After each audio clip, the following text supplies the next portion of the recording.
This video is about events in my life which make me want to encourage my future students to be enthusiastic, independent readers. Regardless of what grade or subject I'm teaching, I want to incorporate the language arts, reading, listening, writing, and speaking.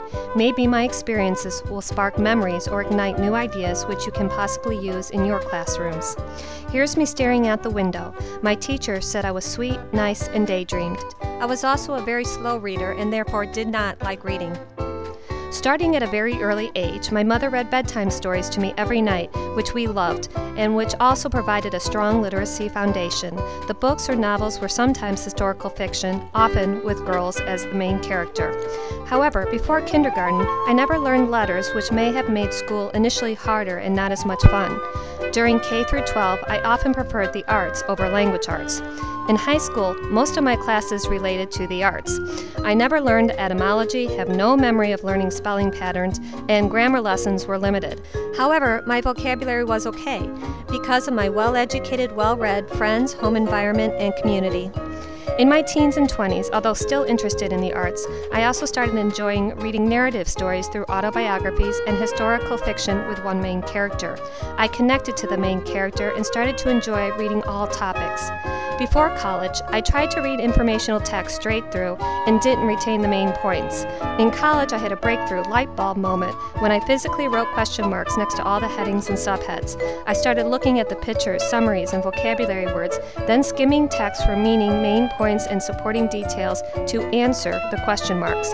But I thought I was being bad or cheating. I thought a student's goal should be reading every word carefully from A to Z. During and after college, I traveled all over the world, off and on for 8.5 years, and during this time I wrote letters home which were compiled into informal books. In addition, I eventually started writing grateful journals at home. Traveling motivated me to want to learn, understand, and comprehend more subjects, ideas, and different points of view. I processed my travel experiences through occasional discussions, writing, and mostly reading. From my 20s through my 40s, while doing chores, I started listening to audiobooks and enjoying hearing talented, fluent readers.